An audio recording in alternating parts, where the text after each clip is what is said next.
Welcome to Sliver and Bite TV. Today I'm collabing with Nick from Stoneville BBQ. And today we are testing out Winner Winner Chicken Dinner Rub.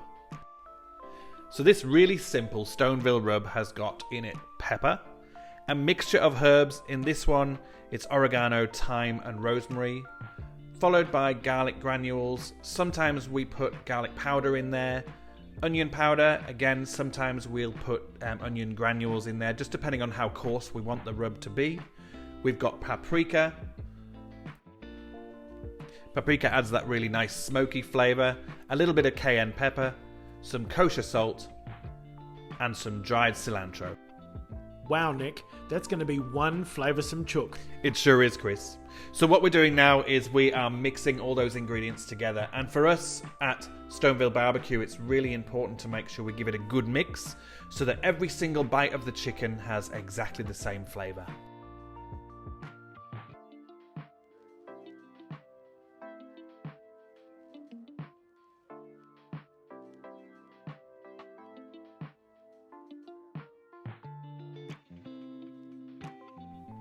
Nick, that looks fantastic.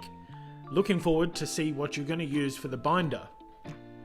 Yeah, well, Chris, for me, there's only one good binder for chicken, and that is honey, and then half of the can of beer. Now, the Winner Winner rub is quite coarse, so what the honey does is it gives that stickiness to the chicken, so the rub really binds on to the meat.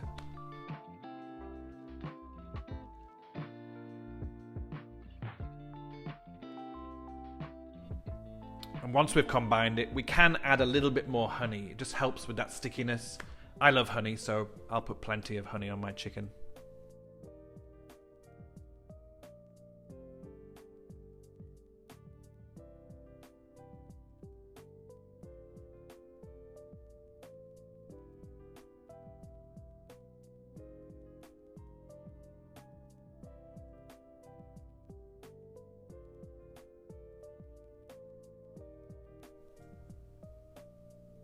Now you'll see Nick applying the bind to the chook.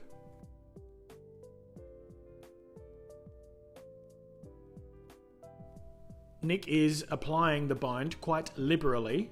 As Nick mentioned, the Winner Winner Chicken Dinner Rub is quite coarse. And I do love a coarse rub.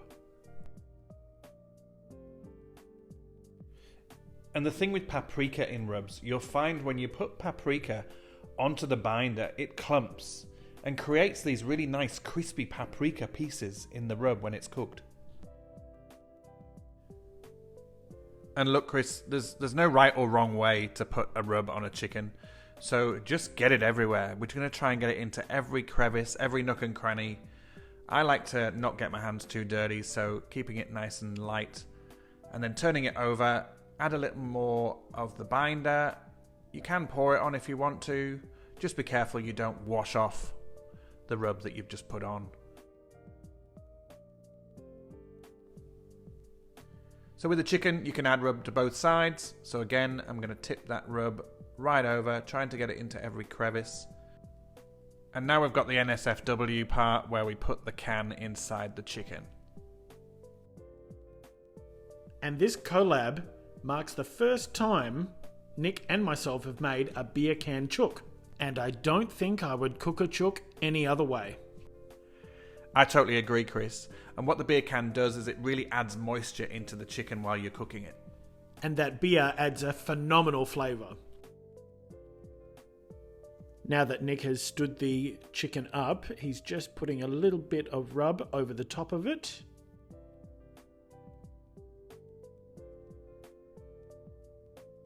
And placing that on a roasting pan.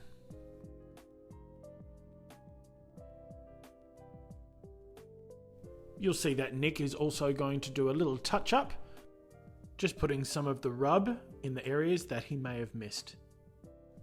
And you can pour the remainder of the bind into the roasting tray. That's off into the oven. This bird is 2 kilograms, so you're going to want to put that in the oven for an hour and a half at 180 degrees Celsius.